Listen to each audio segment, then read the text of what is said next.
Okay. Hello to all of our attendees from around the world and a very warm welcome to the third of our four-part ATI Basics webinar series, SUD Treatment for Persons in the Justice System. My name is Marie Otsko-Gray and I'm the Communications and Project Administrator at the International Consortium for Alternatives to Incarceration, ICATI.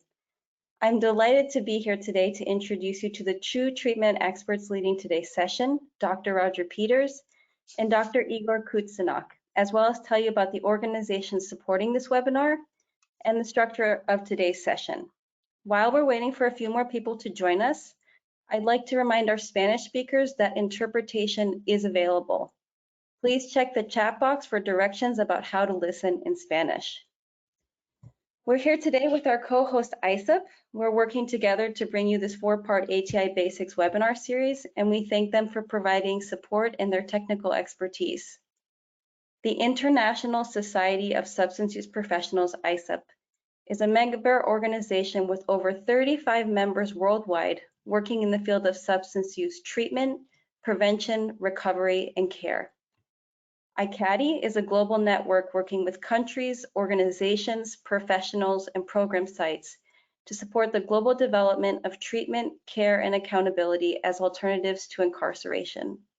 We collaborate with international organizations and experts to create initiatives that can be adapted to your country. ICATI was created as a project of the Colombo Plan and launched as a global coalition to address synthetic drugs threats priority at the United Nations Commission on Narcotic Drugs in Vienna, Austria on March 21st, 2024. And if you would like to learn more about our work with the Global Coalition to address synthetic drug threats, I invite you to look at the handout. So, a little bit about our speakers. Dr. Roger Peters is an emeritus professor in the Department of Mental Health Law and Policy at the University of South Florida.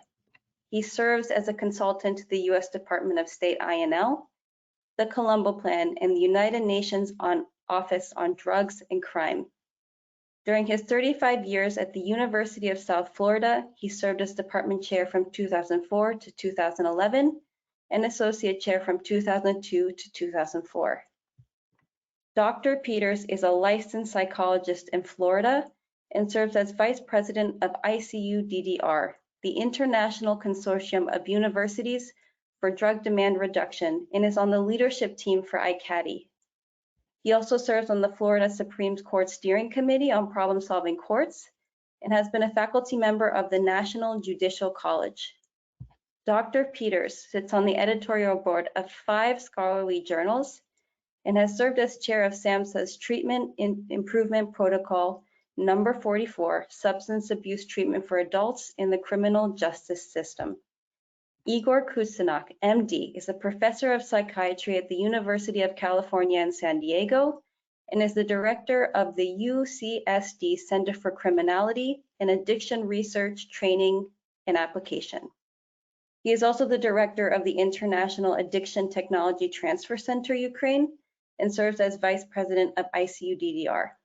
Dr. Kutsinok earned his medical degree from the National Medical University in Kiev, Ukraine, and specialized in addiction psychiatry at the University of London, United Kingdom. Over the past 25 years, he has developed numerous training programs for mental health and addiction professionals globally. He has received multiple awards, authored over 60 scientific publications, and presented at conferences in over 30 countries. Before I hand over the webinar to the two experts, I'd like to go over 3 announcements to ensure you can engage fully in today's session. First is following the learning portion with Dr. Peters and Dr. Kutsinok, there will be a Q&A session and then a set of polling questions for webinar participants to share their ideas and experiences. Please submit your questions to presenters at any time during the learning portion and during the Q&A. You can type your inquiries into the question pane of the webinar interface on your screen. And to our Spanish speakers, please don't hesitate to type your questions in Spanish. We will translate them for you.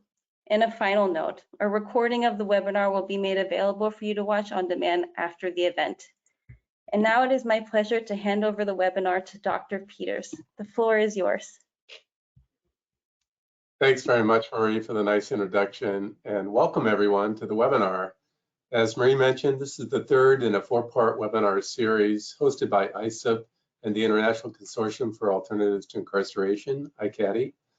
I'd like to first recognize the great support for ICATI provided by the U.S. Department of State, INL, and also our partners at the Colombo Plan, Drug Advisory Program, the Organization of American States, CCAD, and the United Nations Office on Drugs and Crime, in addition to many other organizations. I'd like to encourage each of you to join ICATI and look forward to working with you and the countries that you represent in developing treatment alternatives to incarceration. And we'll have a slide later in the presentation that has the icon where you can link up to the registration for ICATI. Just a reminder, as Marie mentioned, we'll have time to address questions following the presentation, so please enter your questions in the chat section of the webinar. I'm really pleased today to collaborate on the webinar with one of the most distinguished treatment experts internationally, Dr. Igor Kutsanak, and feel very privileged to work with him. I've worked with him for many years and really happy that he's joining us today to provide his expertise and experience. Let's start the webinar by looking at the significance of substance use disorders in the criminal justice system. So if we look at the prevalence rates of the disorders, both alcohol use disorders and drug use disorders, we see in the justice system that the rates are significantly higher than in the general population. And this is true in every country that I've worked with, and probably in yours as well, that we have a concentration of people with these substance use disorders in the justice system, and therefore it provides a great opportunity to intervene and provide treatment for those that haven't received treatment in the past to prevent further penetration into the justice system. As you can see at the bottom part of this slide, the rates for women in drug use disorders is much higher than men.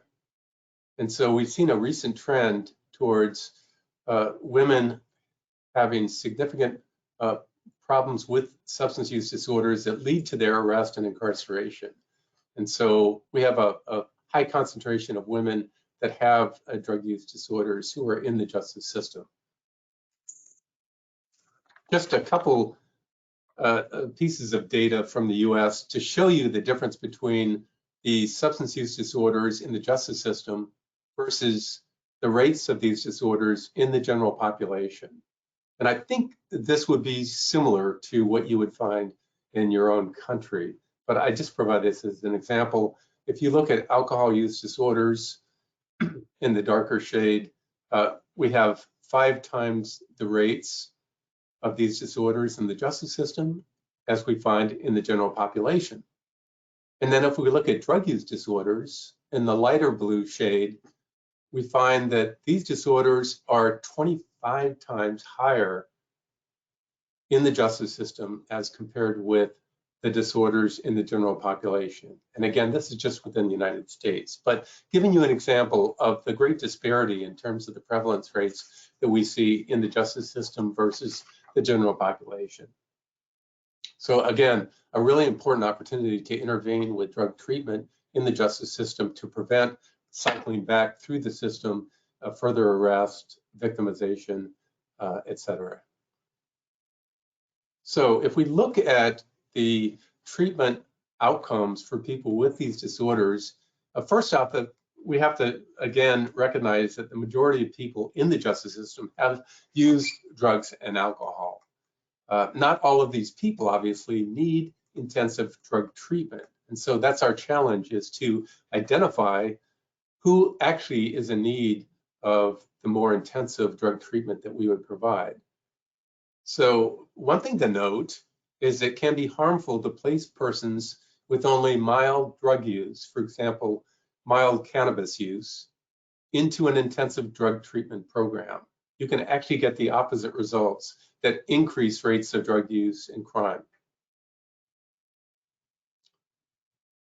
This also emphasizes the need for screening for persons in the justice system at different points to identify those who have diagnosable substance use disorders. So again, we need to concentrate our efforts for treatment in the justice system on those that have more severe substance use disorders, and including those that are charged with non-drug offenses, typically possession or trafficking. But we need to look at other types of offenses such as property crimes, robbery, theft, that type of thing, in which we can expect that most of the people who commit those types of offenses also have drug problems. So we would encourage you to look more broadly at the type of offenses, to not just include people with drug-related offenses as we identify people in need of treatment.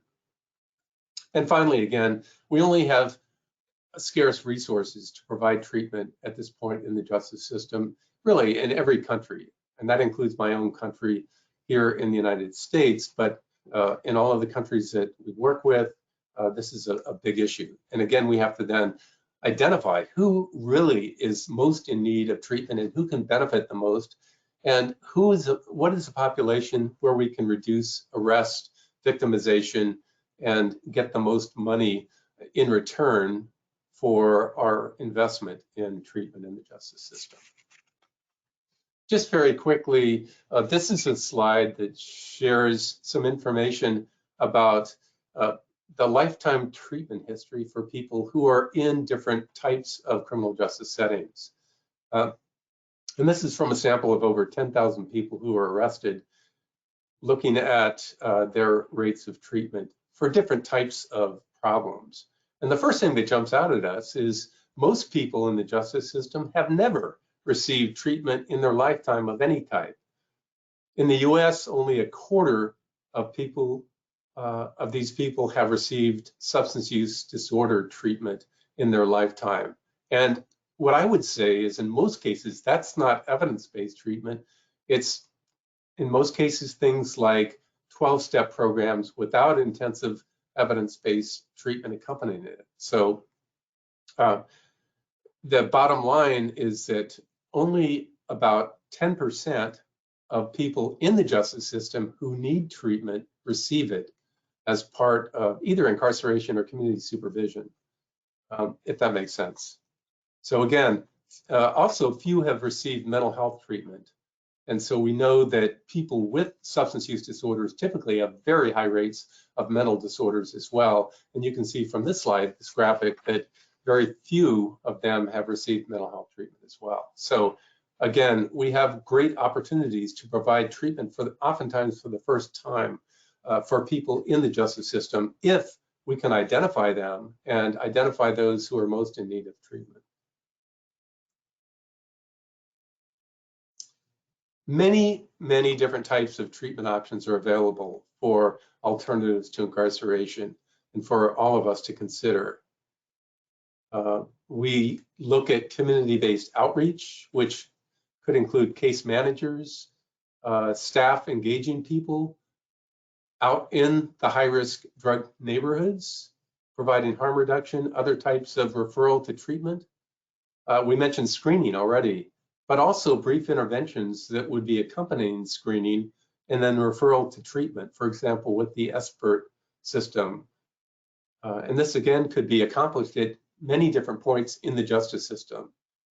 So an important thing to consider is we need to incorporate screening and assessment at each of the different points in the justice system to be able to identify people who are at those points in the system so we can intervene quickly and effectively.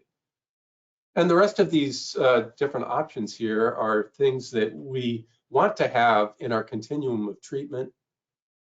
I would mention, for alternatives to incarceration, the most common and the recommended form of treatment as an alternative to incarceration is outpatient treatment. And we would want to provide, for example, a fairly intensive type of treatment of 3 to 4 days a week, even if we can, for this population that would otherwise be incarcerated. But the other options too are necessary: a short-term residential treatment, long-term residential treatment, particularly those people who have chronic disorders and are at threat of harming themselves, their unborn babies, their family members, etc. And then continuing care is very important in recovery management that would extend beyond the initial course of treatment and would include peer recovery specialists and supports from those who have lived experience with addiction, and particularly with addiction treatment. One thing that's not on this particular slide is case care management. And we know that case care management improves treatment effectiveness tremendously at each point in the criminal justice system. So that's another consideration, that there are lots of different options that we want to consider for alternatives to incarceration that involve treatment.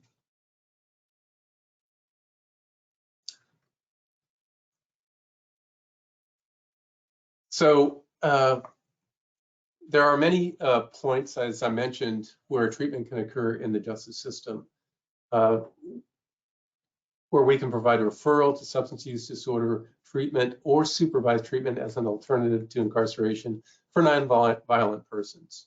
One area that's expanding tremendously is law enforcement deflection Roger, we programs. don't see your slide.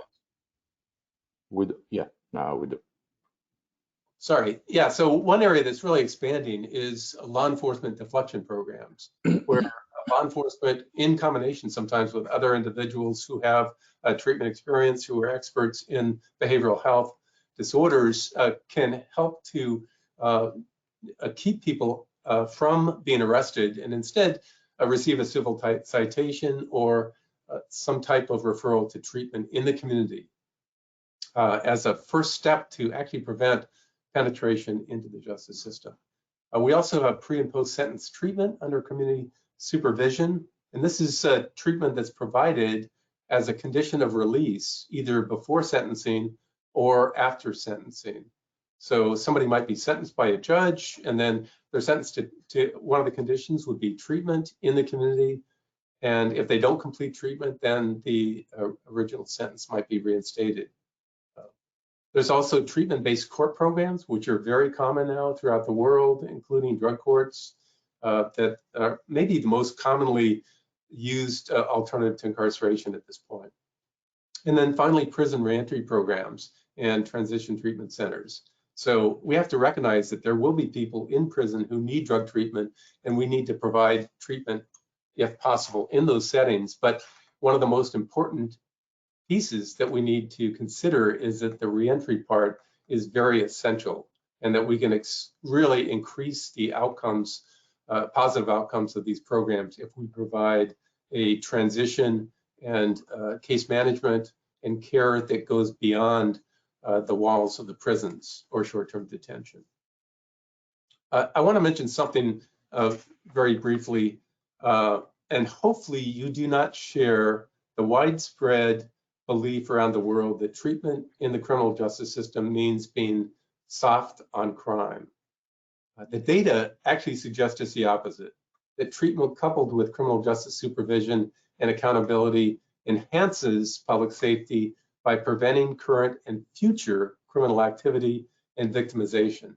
So that's one thing that we have to overcome in our work in creating alternatives to incarceration, is working with policymakers, funders, people that are in legislative bodies to help them understand that providing treatment alternatives to incarceration doesn't mean being soft on crime. In fact, these programs are more intensive. There's more accountability than people would receive typically if there weren't treatment available. Let me mention briefly before I turn the program over to Dr. Kutsanak, the importance of screening and assessment. We mentioned this already, but because of the high rates of behavioral health disorders, including substance use disorders, mental disorders, other health disorders as well, we need to have a screening that's available at every point in the justice system that we can create that opportunity. People with undetected disorders, whether it's a substance use disorder or a mental disorder, or both, typically, are likely to cycle back through the system, and a lack of treatment is one of the significant risk factors for rearrest. So if we don't identify people, we don't refer them into treatment, we're setting them up for relapse and recidivism or rearrest, and having those people cycle back through the system. Having an effective screening system allows for a quick linkage to appropriate treatment services. And we know that also that programs that use comprehensive screening and assessment have much better outcomes because they can target people who actually need treatment, can benefit from treatment, and place them and provide specialized services that meet their needs.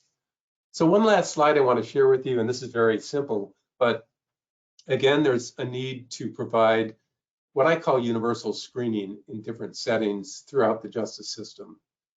And this includes, of course, substance use disorders, the screening for that, but also for mental disorders, since we have such high rates of mental disorders in substance abuse or substance use treatment settings. Also, one of the areas of mental health that we need to consider also is trauma and post-traumatic stress disorder, because we have such high rates of trauma and violence experienced by people who are in our substance use treatment programs. So again, I encourage us to think about using a universal, very short screen for these types of disorders in each of the areas in the criminal justice system that we work in. And finally, criminal risk is a risk for future arrest.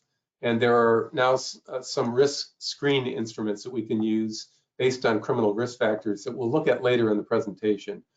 But these are independent predictors of rearrest that we can identify and then provide treatment that address these. So great, thanks you very much. I'm going to stop sharing my screen and turn over the program to Dr. Kutsanak. So Dr. Kutsanak, it's all yours. Yes, good morning. I need to start. Yes, I will start sharing my screen now. And do you see it? Just confirm that you see my screen. Yes. Roger? Yes. Do you see my screen? You're all set. Okay. Good morning, everybody, or good evening, depending on what place in the world are you. The population of people who have substance use disorders and some type of criminality is very heterogeneous based on the severity of substance use disorders, severity of the criminogenic risks. I want to focus on the group that probably is the most difficult. This is the population that actually do have severe substance use disorders, and they are highly criminogenic in a way of their life criminal trajectory. So these are the individuals who most likely will end up in prisons, and this is the population that will probably require the most intense interventions.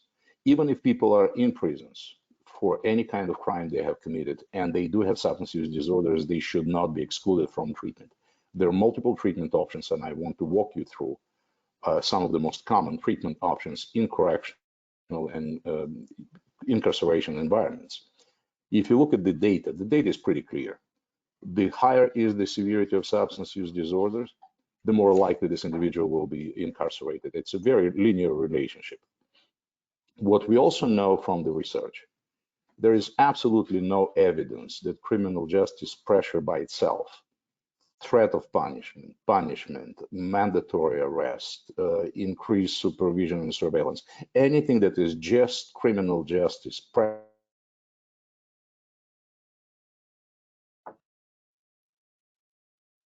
We lost your audio. Actually, there is no evidence that this will result in improvements in terms of the behavioral change. Everything we use, particularly the young population, actually we are making them worse. They will be more likely to recidivate criminally, and they will be more likely to relapse with drugs and alcohol. And it's pretty understandable, because with threat of punishment or with punishment, with any kind of coercion, we can quite successfully suppress the negative behavior. We can make people comply. I mean, a police officer will make you comply in 2 minutes. the problem with the compliance is that the compliance lasts only as long as you have control over the person, with very predictable return back to the previous behavior as soon as your control fades. And we typically don't control people forever. So the compliance will give you some immediate result, but this will never be sustainable. It is quite important, again, for the population of people with severe substance use disorders and who are incarcerated for typically significant crime. So they're pretty criminogenic if you do the assessment of their criminogenic needs. It is very important to make sure we understand what are the goals of treatment interventions in this population. The goal is not just to get them into recovery and help them with their sobriety. This is a wonderful goal. It's still a goal, but this is not the only one. The equally important goal of treatment interventions in this population is to make sure that as a result of our intervention, they will be less likely to commit another crime. In other words, what Roger said about the very pervasive idea that, you know, providing treatment is being soft on crime, it's actually just the opposite. The goal of treatment in prison settings is actually to improve public safety by reducing criminal recidivism, and we have plenty of data to support it. What will happen if we put everybody in prison? Everybody who has committed crime and scored high on severity of substance use disorder. We have done it, and we know what will happen. In 3 years, most of them will be back to prison. Almost all of them will relapse with drugs and alcohol. That doesn't look like a good idea, doesn't look like an effective strategy. Okay, what if we do just the opposite? Since they have a diagnosable DSM-5 condition, substance use disorder, what if we forget about criminal justice pressure at all and just offer them treatment? We have done it too, and we know what will happen. What will happen is most of these people will never show up even for intake assessment. And most of them, even if they do show up for intake assessment, most of them will drop out very quickly before they get the actual dose of treatment. But if we remove criminal justice pressure completely and rely on treatment only for this population, they won't be there. Let me share with you a big secret. You probably don't know that. It's really difficult to treat somebody who is not there. In other words, if we apply purely public health approach, meaning reliance on treatment only, unfortunately, we'll have very high attrition rates. If we rely solely on the public safety approach, incarceration, punishment, threat of punishment, unfortunately, we'll have very high recidivism rates. So neither of these systems is capable to produce the outcome we are looking for: decrease in criminal recidivism and decrease in the rates of drug and alcohol relapse. And this is exactly the reason why we are combining the best of the criminal justice system with the best of the therapeutic approaches, because separately, these systems do not give us the result that we really want to see. If we look, again, if you look at the results of the criminal sanctions without any substance use treatment, the sanctions alone give you minimal to no outcome. And even in the community settings, just close community supervision, intense community supervision without any therapeutic intervention actually does not give you any good result, long-standing, long-term, sustainable, positive behavioral and mental health improvements anyway. So just by the increasing of the punishment or the length of punishment or the intensity of punishment, we are not getting any result. We are not getting any positive outcome from that perspective. And the data is actually, for 30 years of research, clearly supports that. And this is just another example, another piece of data. The types of criminal justice interventions alone or therapeutic interventions alone for the population who have typically severe substance use disorders and significant criminogenic risks. So the criminality is their lifetime trajectory. If we apply treatment sanctions along or criminal justice sanctions along separately, we are not getting the result. But we do get the really significant decrease in their criminogenic behaviors, in their repetitive crime, and the rates of drugs and alcohol relapses if we combine the two strategies. If we combine criminal justice pressure, the best of it, and if we combine effective therapeutic strategy. What does it mean, effective treatment strategies? We have, in criminal justice settings, particularly in prison settings, we have applied every treatment model that you can think of. And unfortunately, most of our treatment attempts and most of the treatment models that we have tried, actually, they have failed. But for some, we have very compelling evidence of effectiveness, particularly if they're applied in prison settings for the population that has severe substance use disorder and highly criminogenic. This is the list of the interventions with significant evidence of effectiveness for this population.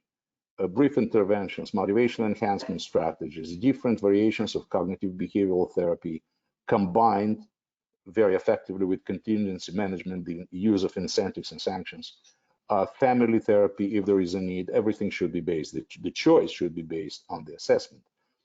Some of our clients with some types of substance use disorders respond really well to medication-assisted therapies. Unfortunately, we have medications only for opioid use disorder, alcohol use disorder, and nicotine use disorder. We don't have medications at this point for anything else. And the medication alone, as a standalone intervention, is not going to be effective either. But as an adjunct, as an addition, as a component of treatment, medication could be helpful for a significant number of individuals, particularly individuals with opioid use disorders. When we keep using the expression treatment of substance use disorders, but in fact, the use of substances in this therapeutic context is just one element of many. Please pay attention how many things we need to take care of, we need to pay attention to, and we need to include in the therapeutic process. It's much more than just assisting these individuals to get into sobriety and maintain their recovery as long as possible. We need to take care of the medical, mental health issues, financial issues, emotional literacy, HIV/AIDS risks, housing, transportation, and many, many other things. Why is this important? Because even if you're a genius therapist, and most of you probably are, the complexity of the problem is such that you will never be able to do it alone. And this is the reason why treatment providers, it would be a good idea for treatment providers to make friends with criminal justice practitioners, with judges, with mental health, with social workers, because the only way we can accomplish what we want to accomplish, and what we want to accomplish is the criminal recidivism reduction and rates of drug and alcohol relapses reduction. The only way to do it is to do it together. We have, as I said, we have tried many different treatment interventions. We have evaluated many of them for many years, and we found that some of the pretty common treatment models do not produce the results. And this is important for us to talk about it, because there are people from different countries right now here. And I would really want to prevent errors should you decide to implement some of these therapeutic strategies in your criminal justice settings. It might be wise to learn what we have done, what doesn't work, and it's not because I said so, because the data is very compelling. Just isolated drug education, showing people films about how bad it is to use drugs, waste of time. Confrontational approaches, severe confrontation straight into your face without any mutual help, mutual concern, and mutual support, no result. Increasing the level of supervision, the closeness or the length of the supervision without any treatment, no result. Please pay attention. Self-help model, 12-step model. If this is a standalone intervention for this population, we do not have any evidence of effectiveness. I'm not saying that the self-help is not working. It actually is very helpful and it's very effective for millions of people. But for this particular population of people with severe substance use disorders and significant criminogenic risks, self-help model, 12-step model doesn't have enough intensity. But as an addition to some other therapeutic interventions, actually self-help could be very helpful. One important thing, and this is the last thing I want to talk about. I've heard it many, many times in many jurisdictions in the United States and in some other places in the world, that treatment is appropriate for somebody who had committed treatment in custodial settings, in correctional settings, could be appropriate for somebody who had committed drug-related and non-violent crime. Just by the nature of the crime, the decision to refer or not to refer to treatment is made. This typically results in significant mistakes. And here is why. In many instances, the difference between violent and non-violent crime is literally 2 minutes. The police officer responded quickly enough. So, and from the purely criminal justice perspective, in the documentation, this is considered as a non-violent crime, but the person could have significant risk for violence and risk for dangerous behavior and risk for reoffending. Also, if the indication is that this particular crime X, whatever it is related to drug and alcohol use, and just by the virtue of that, people are referred to treatment, that actually could be another mistake, because the treatment must be separately defined and designed depending on the severity of the substance use disorder, not just somebody who got drunk and robbed somebody. In other words, what I'm trying to say is, if you, in your countries, decide to consider the implementation of some of the strategies for people with substance use disorders under the criminal justice supervision or in criminal justice context, and particularly in prison environments, the treatment decisions must be based on a comprehensive assessment, not on the type of crime the person had committed. This is the mistake that we have been making for quite some time before we learned that. And I just want to share it with you to prevent you from making the same error.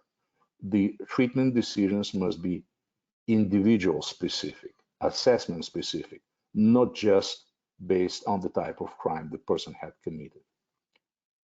Roger, back to you.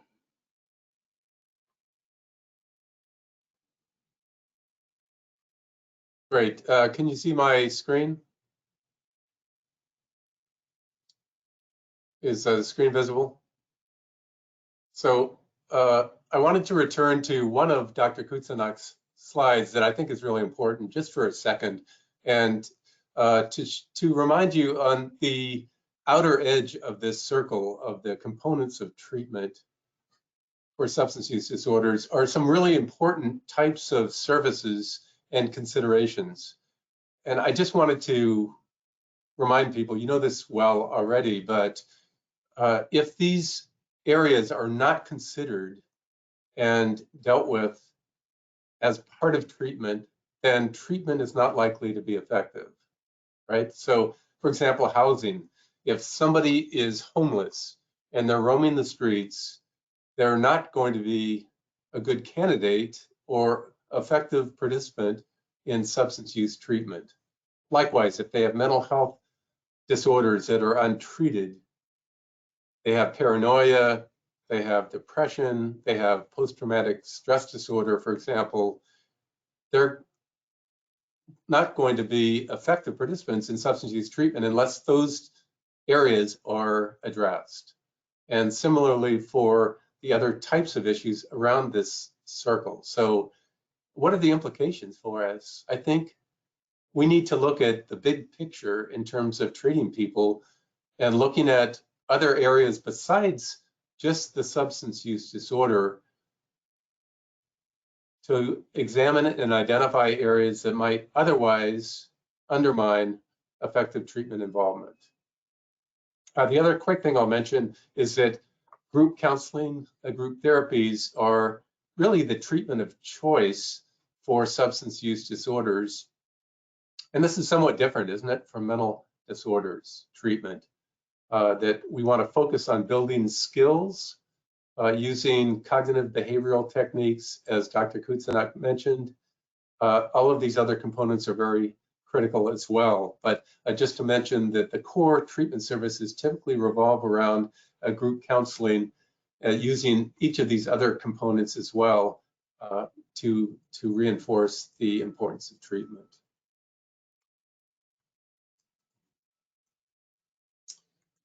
So I wanted to move on, and I told you, I promised that I would share with you some of the types of things that we need to identify that are independent risk factors for rearrest among those that we see in substance use treatment in the justice system.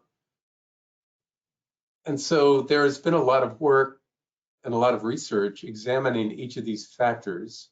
But again, each of these are independent risk factors for a person's rearrest if they're involved in treatment, for example, in the justice system. And to the extent that we can address each of these in our substance use treatment programs in the justice system, we can progressively minimize the risk for them coming back into the system. So if you notice here, of course, substance use is one of those risk factors that we deal with, obviously, in drug treatment, but there are each of these other factors that also should be targets of our treatment services if we can allow that. And I know that we have scarce resources to provide each of these types of services in the countries that we serve. One of the areas that you see at the very top is one that I think, in my experience, is not addressed very often and not addressed very effectively in drug treatment programs. And that is focusing on the criminal thinking and antisocial values that are sometimes ingrained among the people that we work with in the justice system who have substance use disorders. And so there are cognitive restructuring approaches that we can address this type of criminal thinking that is one of the more important interventions that we can provide to minimize the risk for rearrest and increase the effectiveness of substance use treatment. So just some things to consider as you look at building and improving your drug treatment programs in the justice system.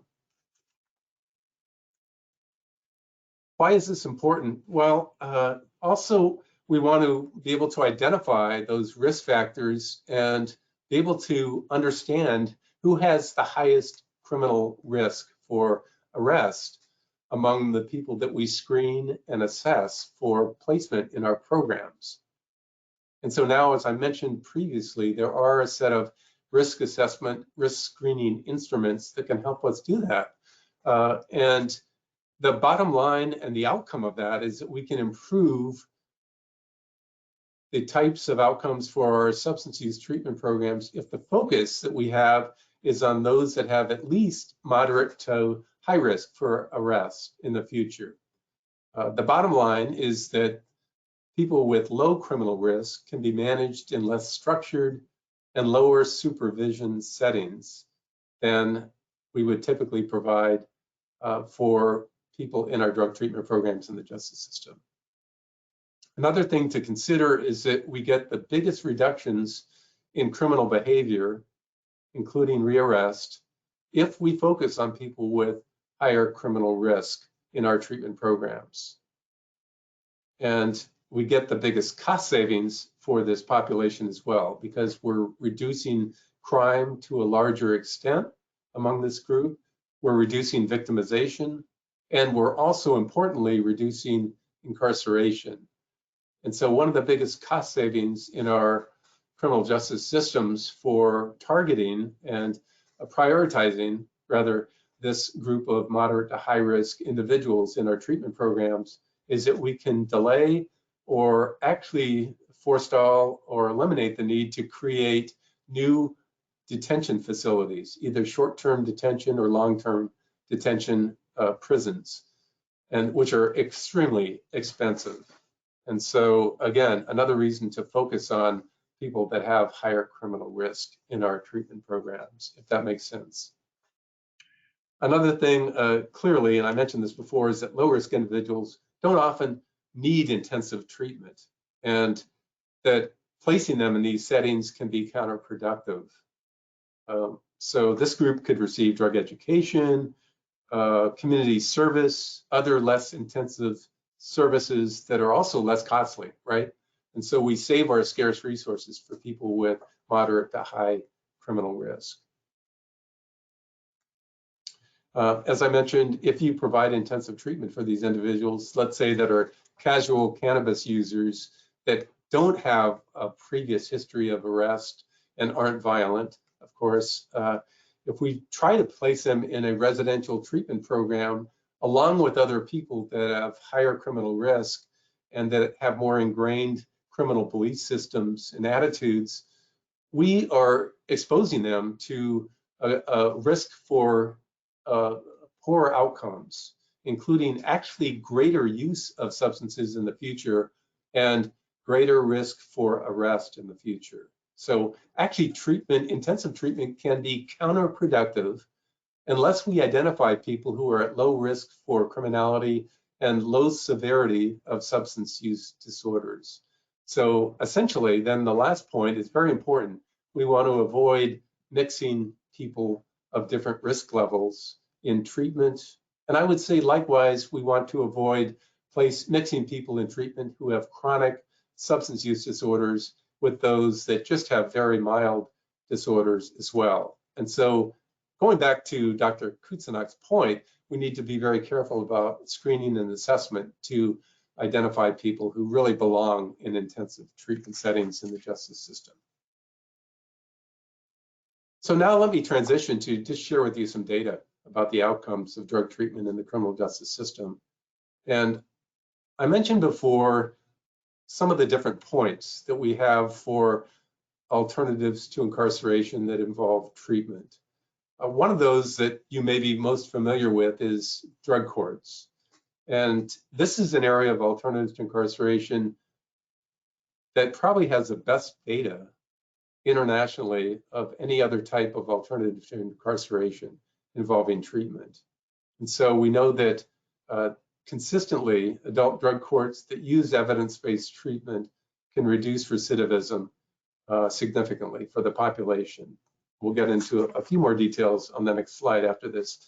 But one thing to keep in mind is that we need to have high fidelity to evidence-based and quality treatment to actually achieve the outcomes that we want. And so we can actually increase the outcomes and improve those if we provide high quality evidence-based treatment in our drug courts and other alternatives to incarceration programs.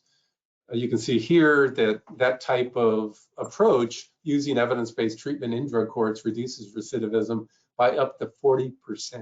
That's a really significant decrease in victimization and crime and rearrest. So what are some other results from drug courts? One thing that caught my eye when I saw this data, a fairly recent study that tracked people in drug courts for up to 15 years, is that the reductions in recidivism continued well beyond involvement in the drug court program and well after intensive treatment had ended. And so the study showed that up to 15 years, you're still getting decreases in recidivism in comparison to a similar group of people who didn't receive drug court treatment services. This, to me, is a really impressive finding, that you have long-term sustained effects of some of these alternative to incarceration programs. Finally, with drug courts, you have significant cost benefits, and this is in US dollars, but per participant, you're achieving something in the range of $5,000 US for involvement in a 12-month drug court program. There are other similar positive outcomes in other types of alternative to incarceration treatment programs. We talked about pre and post-sentence programs with community supervision to follow for those that as an alternative to incarceration. This is, again, as I mentioned before, a very important type of intervention for those in alternative to incarceration programs, where you need to have supporting statutory framework and treatment infrastructure, certainly, to support this. but having a treatment that's ordered as a condition of pre-sentence release or post-sentence release, very important, with positive outcomes for up to 4 years post-treatment. Also, there's transition treatment centers that serve as a reentry type of service for people leaving short or long-term detention programs. This is sometimes called the work release program or day treatment program. And these programs are extremely effective in reducing prison recommitment and rearrest as well. I just want to share with you some of the important data. And then finally, case management, case care management. We have very impressive results in terms of people completing treatment if they have case care management as an adjunct and a support for the treatment services provided in the justice system. Much higher treatment completion rates and graduation than traditional criminal justice processing. We have reduced recidivism, 44% reduction in reincarceration within 7 years, long-term follow-up, looking at the impact of case management in addition to treatment services. And finally, families are reunified at a much higher rate and more quickly with the involvement of case care management services. So the last data slide I'll share with you, and the last slide that I have really, is looking at the economic benefits of treatment. And again, in general, we know that treatment alternatives to incarceration have a very large cost impact and benefit to society. So we spend about $1 for every dollar spent on these programs, we get about $18 in benefits to society in various different ways. I mentioned reduced incarceration and the need for building prisons, but also reduced victimization, increasing employment, people who are paying taxes and are part of the community now as family members and going to church and other types of community activities that are important, but also reduced healthcare expenses and hospitalization as a function of involvement in drug treatment in the justice system. And finally, I'll mention that as an alternative to incarceration, these interventions are much less expensive. So in my experience, the cost of incarceration typically are about 5 times higher than providing alternative treatment options in the community for people who are nonviolent offenders, but who have significant substance use disorders. So I hope that this information has been helpful. I want to thank you on behalf of myself, Dr. Kucinek, and also ICATI and ISSUP as well. Also wanted to share with you briefly to remind you that please enter your questions in the chat section, which we'll get to next. Before we get to your questions, let me just take a minute to recognize the work of the Global Coalition to Address Synthetic Drug Threats. Many of you are familiar with that organization and that initiative that's rolled out in the last 2 years. And I want to mention that ICATI, one of the groups that's sponsoring this webinar, is serving as a global coalition priority.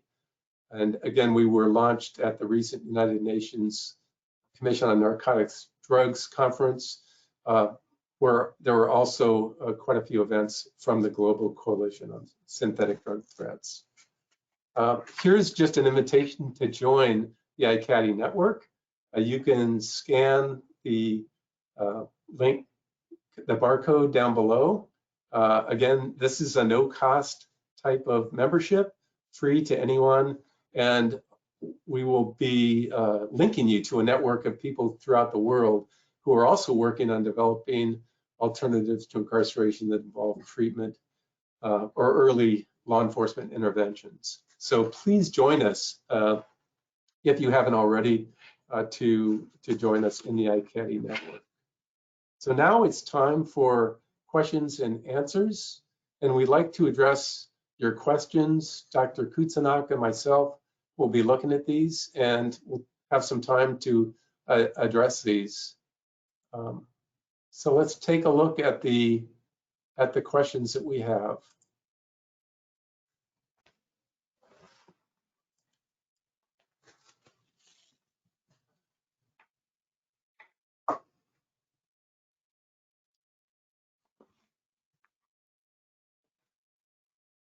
Doesn't look like that we have questions.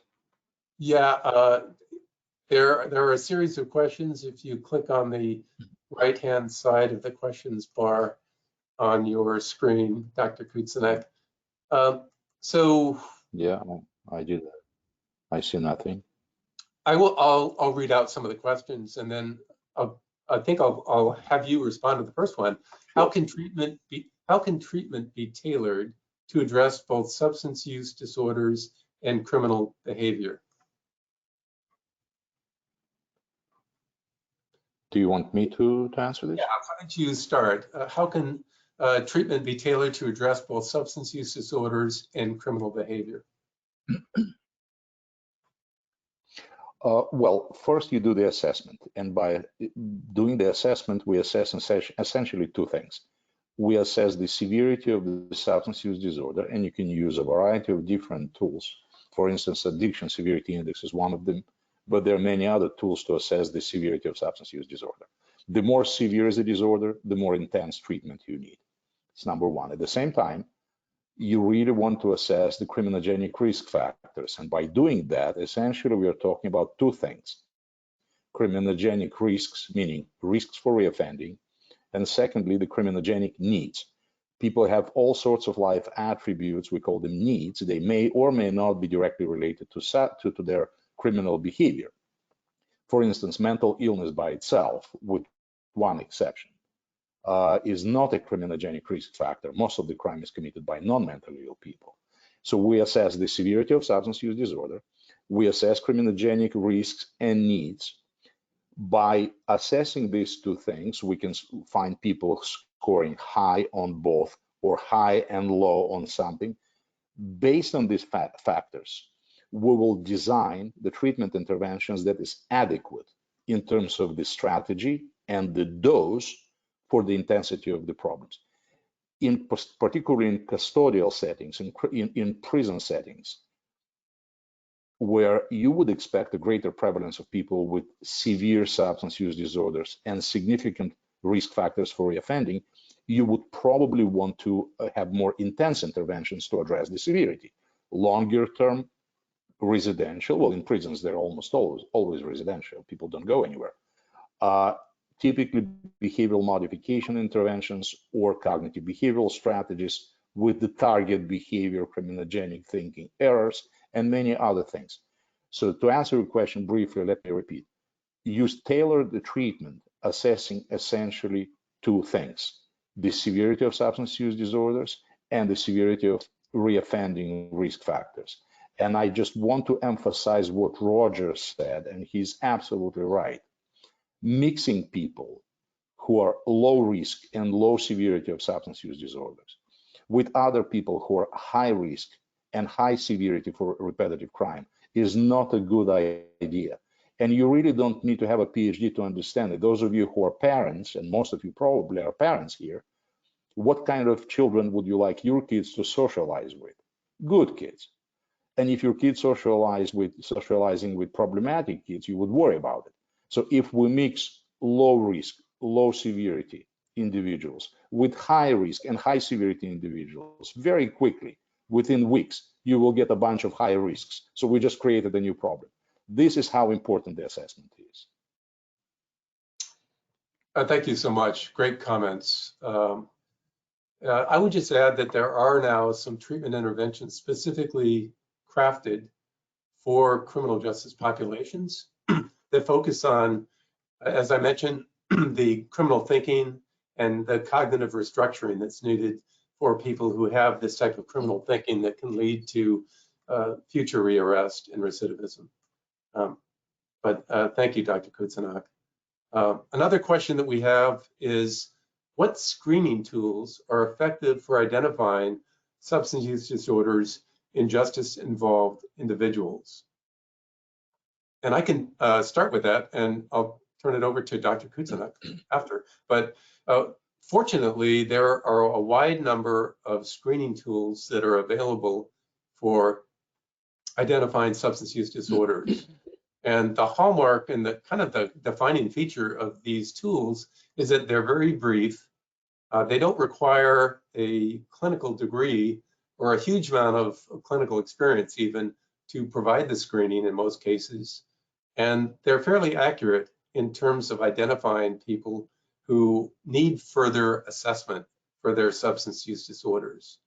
And the same is true, as I mentioned, for mental disorders and for trauma and post-traumatic stress disorder. There are separate screening instruments for each of these disorders as well.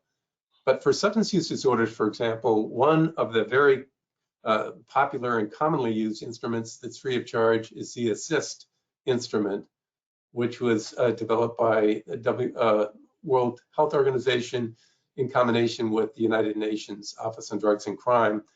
And that's oftentimes combined with the SBIRT system to provide initial screening and then a brief intervention or longer-term referral to longer-term treatment as needed based on the results of screening and further assessment. There are also a wide number of other instruments, many of which have been translated into other languages from English, and instruments that have been developed actually in other countries, starting with in other languages. So there's a monograph that's free of charge that was developed by SAMHSA in the United States. We could send a link to that monograph to each of you if you'd like, or you also have our email addresses. And I'd be happy if you email myself, I could be happy to send that to you as well. That monograph describes a number of these public domain, free of charge screening instruments that are addressing substance use disorders in the justice system that are very quick to administer and that can be hopefully used at various different points in the justice system. Dr. Kutsanak, do you have other comments that you'd like to make on that question? Yes, very briefly, there is a variety of different tools because people from different countries are present here as our participants. In your choice of the screening and assessment tools, there are 5 factors to consider: validity, reliability, cross-cultural applicability, user-friendliness, meaning does it require significant training or it can be done, people can learn it quickly, and the cost. Some of the tools are very reliable, but they are proprietary and you will have to pay. Sometimes they're very expensive. So considering these 2 factors, there is a number of tools. And again, this is not a commercial, but for instance, Texas Christian University, they designed a package, the assessment package, the TCU screening and assessment package specifically for substance use disorders for criminal justice population. It's free of charge, very reliable, valid, and validated in multiple cultures. In Canadian prison system, they use the LSI, Level of Services Inventory, a wonderful tool, but it's proprietary. You have to pay for training and for use of it. So there is a combination of factors. The good news, lots of good quality tools are available. Another good news, you need to make a choice which one you will use in your jurisdiction based on the 5 factors that I mentioned. Very good. Yes, and one of the tools that Dr. Kutsanak mentioned, the Texas Christian University Drug Screen, is the most commonly used screening instrument for substance use disorders in the United States and I believe in several other countries. It's in English, but there are also translations to other languages. It's based on the DSM-5 schema, and so it's not using the ICD diagnostic approach, but very similar. And so that might be useful as well. And again, the monograph that I mentioned describes each of the instruments and how to obtain that with web links. So a very good question. There's another question that's quite different, and I'll share that with you now. How would we advocate to law enforcement and policymakers about the importance of substance use treatment in criminal justice settings? How do we advocate with law enforcement and policymakers about the need for drug treatment in criminal justice settings? Dr. Kutsanak, do you want to start? Yes. The law enforcement organizations and criminal justice organizations typically follow the paramilitary structure, meaning the communication is vertical from top down. If this is a practical consideration, if you want to start at least experiment with some treatment interventions in criminal justice context, you probably want to get the highest bosses from the criminal justice system, make them available to you for a couple of hours. Usually they do not attend longer meetings, and present your case. Present your case showing them the benefits of treatment, not just from the humanistic perspective, but from criminal justice perspective and from the cost effectiveness perspective. And this is the place that I would start, and I've done it in many countries, starting with the leadership, making leadership sensitive to this issue. They most likely, they're not going to do the work themselves, but they will help you in starting setting up the system with people below them. They will be your support system. They will give the marching orders. This is the strategy that I found helpful in my many years of practice in different countries, again, because of the paramilitary structure of this environment. Yeah, very important. And these are clearly two very different audiences that were mentioned in terms of how to advocate for substance use disorder treatment. With law enforcement, we now have an international organization, PTAC, that is working on law enforcement deflection and has experience in many countries internationally in how to work with law enforcement to create opportunities for deflection prior to arrest. And again, I think it's important to, as Dr. Kucinek mentioned, to get the leadership first, because everything comes top down from law enforcement in terms of the chiefs of police, supervisors of law enforcement in particular communities. So it's important to brief them on the importance of substance use disorder treatment, the effectiveness of treatment, but also these types of models for law enforcement deflection that actually can save law enforcement quite a bit of time and resources if they're implemented effectively. Because to arrest somebody and take them to an incarcerated setting takes a lot of law enforcement time. And if these people are nonviolent and in need of treatment, there are other options that we should consider for referral. As far as policymakers, Dr. Kucinek, thank you for your comments, but I want to mention also that there is a specific universal treatment curriculum, a course that's for policymakers that ICATI has developed over the past few years and has been implemented by CCAT OAS, United Nations, Colombo Plan, and by ICATI in different countries around the world. And that format is really interesting. I've been involved in several of these policymaker trainings, but it involves, as Dr. Kucinek mentioned, a short briefing for the highest level policymakers in the country, followed by a more hands-on workshop for several days with deputy minister level people, as well as people from the healthcare system, treatment programs, law enforcement, others who are in a position to make an impact and create alternative to incarceration programs in the community. And so this program is focused on action planning.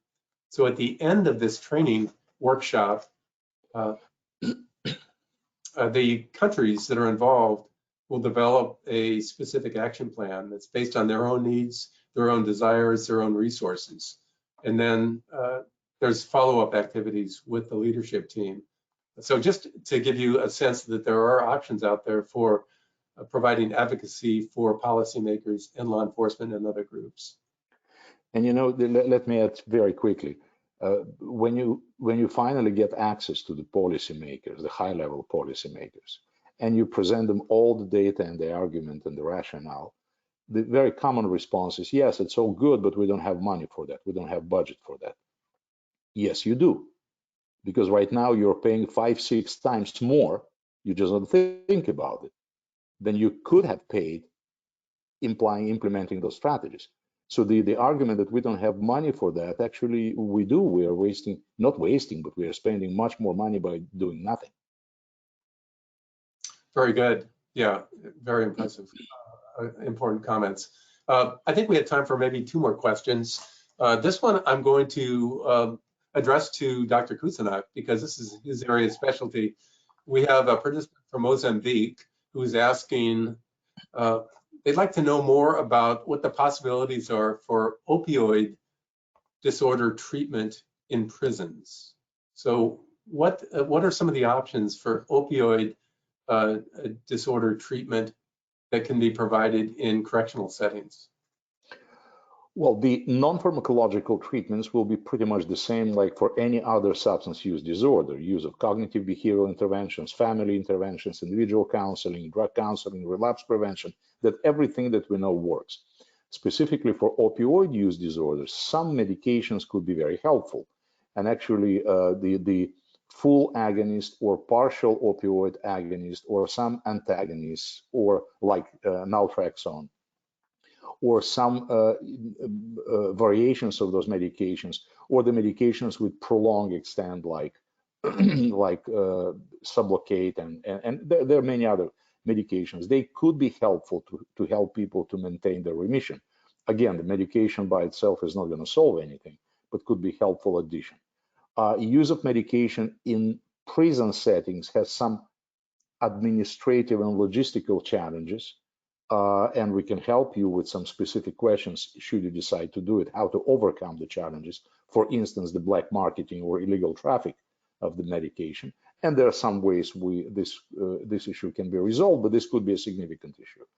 So in general, the main principles of treatment of opioid use disorders in prison settings follow the same logic like treatment of any other chronic and relapsing condition like hypertension, asthma, diabetes, cancer. The philosophy, the logic is pretty much the same.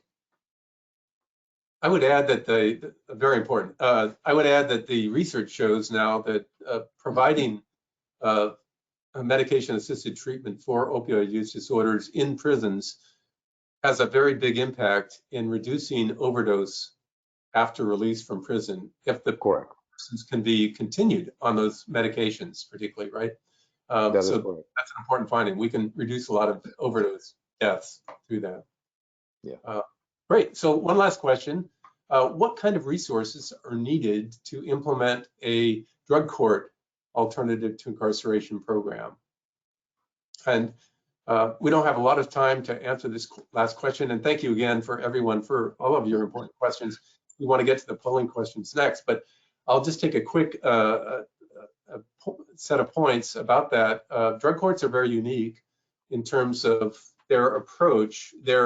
They do require some intensive resources, both for treatment and also for providing judicial management and monitoring of individual cases of persons who have pronounced substance use disorders in the justice system.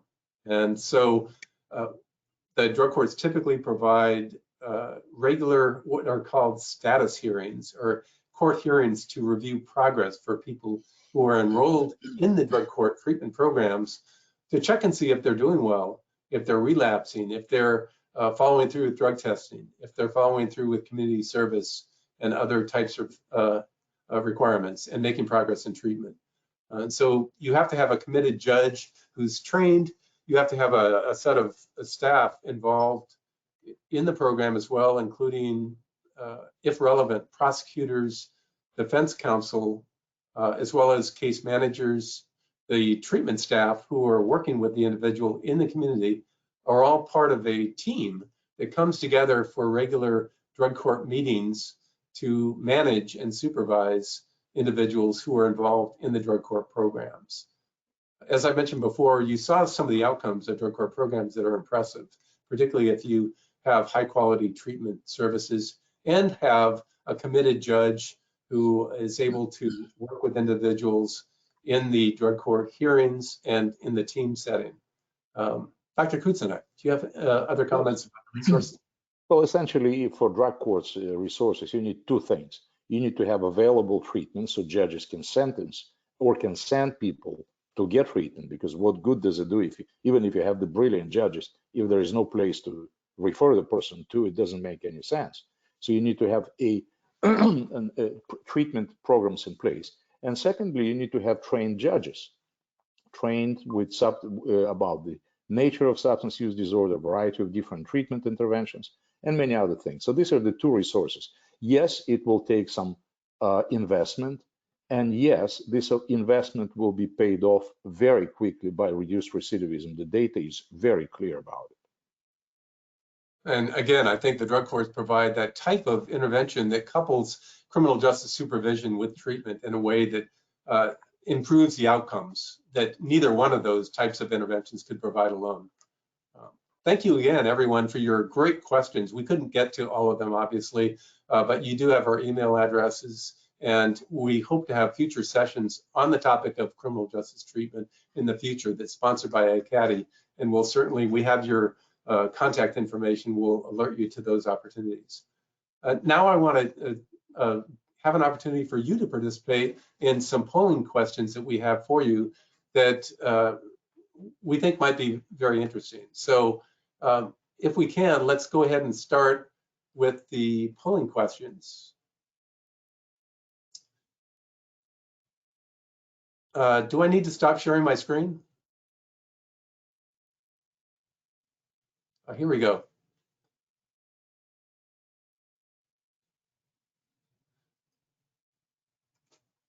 So do you agree or disagree that substance use disorders treatment for persons in the justice system means being soft on crime? If you could quickly click on that, we'll pull the answers from our participants today. So we have the results from the initial polling question. 76% of you disagree with the belief that substance use disorder treatment for persons in the justice system means being soft on crime. We still have some work to do for the other 23% of you that agree with this statement. And again, as we mentioned, this is oftentimes a common belief in the justice system among judges, prosecutors, law enforcement, other people, actually people in the general public believe this. It's just the opposite in terms of the research data that shows that we have greater accountability and better outcomes if we can combine treatment and supervision in the justice system. Dr. Kutsanek, any comments? No, this is a very common belief. I'm not surprised by the results. All right, great. Let's go to the next polling question.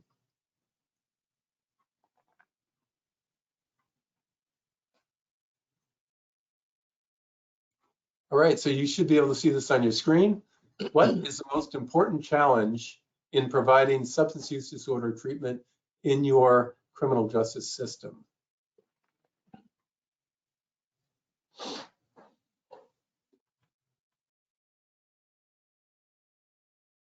And our votes are still coming in. We'll give just a few more seconds here if you'll go ahead and finish your voting.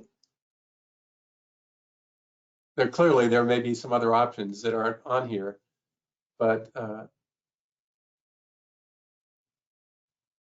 right, and I think we're getting close to the end of polling.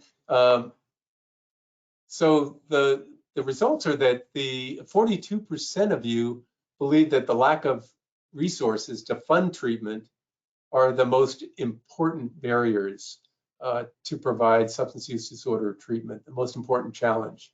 And that makes sense. I think, oftentimes we just have to have community-based treatment to provide alternatives to incarceration. And if they're not there, we have to build them somehow or start small in a pilot program that then justifies creating additional treatment resources. 21% of you mentioned lack of staff training. We talked today about the importance of that and specifically about the unique treatment needs of people in the justice system where we require some specialized types of training for our staff, both treatment staff and also those in the criminal justice system. One other area that's really important is that prosecutors and judges don't believe that treatment works, that treatment is effective. So that also speaks to the need for additional work that we've spoken about a few minutes ago with these different types of audiences that really need to be persuaded and given information, shared information, discussions with them about the importance of treatment.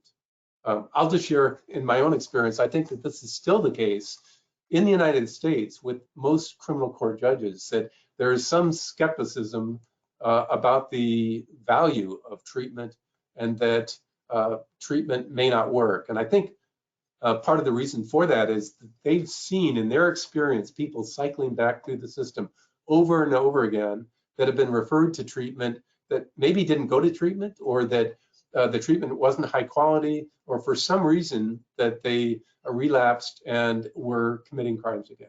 So we have additional work to do in this area. Dr. Kutsanak, any comments? No, nothing from me. You covered it all. Legal barriers are also important. And so in many of our countries, we don't have legal statutory framework that allows for establishment and implementation of the types of alternatives to incarceration, such as drug courts, that we need. And so that's an important area that we need to think about as an important first step in building these programs. Let's go to the next polling question.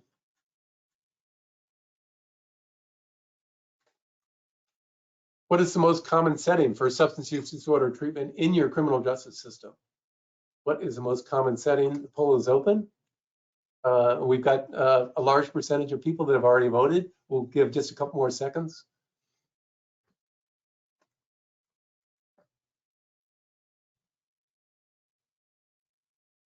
Votes are still coming in. Thank you. We have a larger percentage of our people now voting. So I will just start the comments. And it looks like we have quite a spread of different places in which treatment is provided for people in the justice system. And this, I think, isn't a huge surprise, but about 22% in community-based settings that are outpatient, a similar number who are in community residential facilities. We have even more, over a quarter in prisons who are receiving some type of treatment. And then in hospital-based settings, and I assume these are in the community residential hospital settings for people. So very interesting. As I mentioned before, we want to focus on community-based interventions for alternatives to incarceration, but recognizing that, as Dr. Kutsanak mentioned earlier, that if people are in prison, they also need services as well, coupled with reentry continuing care services for people as they come back to the community. Dr. Kutsanak?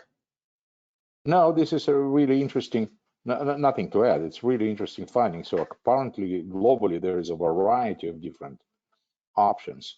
And this is wonderful because people have different experiences. They can start sharing it. Yeah, this is great. We have 250 attendees who are responding to this poll, Right. And over 60% voted on this particular item.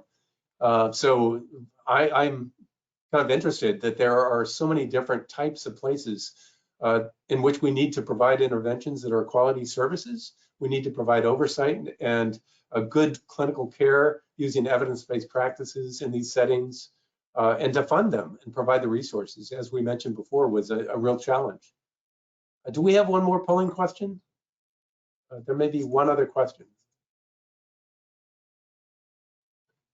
Okay, so this is the last one. Again, so what is the average length of substance use disorder treatment in your criminal justice system? What's the average length of treatment that's provided for persons who have substance use disorders in your criminal justice system? Poll is open. Please vote.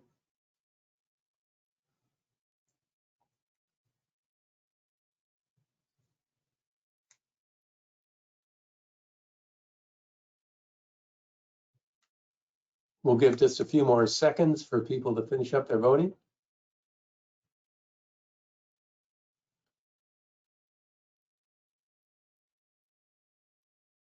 Great, and thank you. It looks like, again, we have over 50% of our 250 participants who have participated in this poll.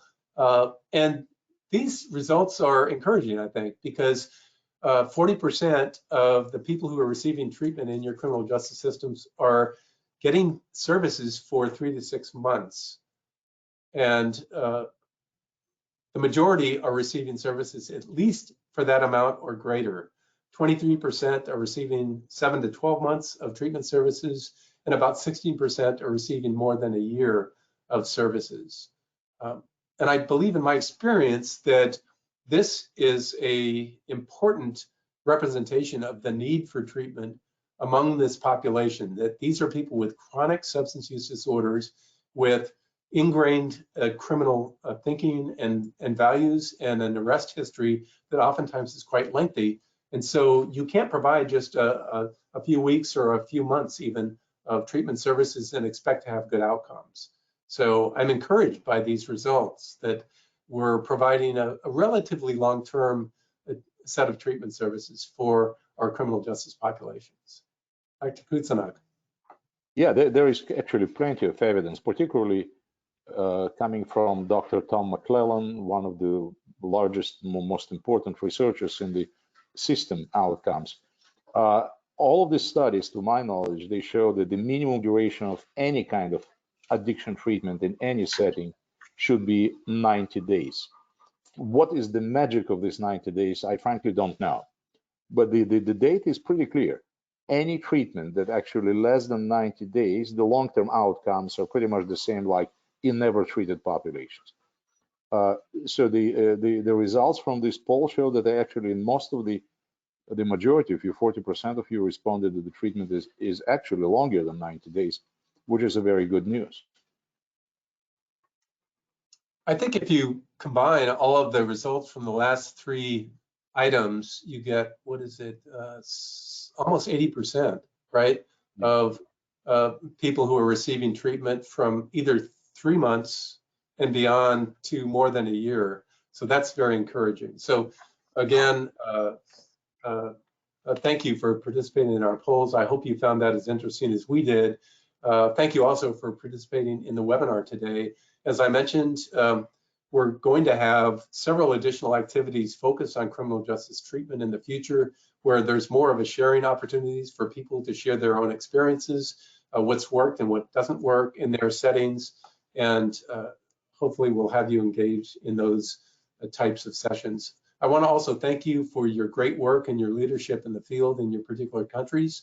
Each of you are doing fantastic work, and oftentimes the work is unrecognized by other people in terms of the contributions and the impact that you're having. So please keep up the good work. Dr. Kutsanak, do you have any other final comments? We are, Roger, myself, and the entire consortium, we are your resource. We exist for you. And we are only an email away from you.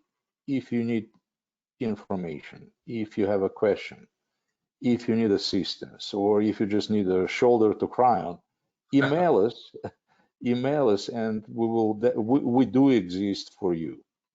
And with the intent, with the ultimate goal is to benefit our patients and our clients, because this is the goal of every treatment in the world. So we are available to you, and I will be happy, and I'm sure Roger will be happy to answer your question or provide you with any kind of information we can. If we don't have access to information, we will find out, and we will provide you with the reliable information anyway. So good luck to all of you. Yes, and thank you so much. Just in concluding, I will mention that I'm working with Dr. Kutsanak and several other consultants on building a UTC training curriculum that will be part of the advanced UTC series on treatment in the criminal justice system. And so that'll be ready hopefully by early next year, and will be available for use in training. So thank you again. I want to ask our other colleagues, Marie, are there any other closing remarks, housekeeping things that we need to cover? No, there isn't. Thank you everyone for joining us, and thank you for all the people who signed up to join our network. We look forward to being in touch with you that way. Thank you so much.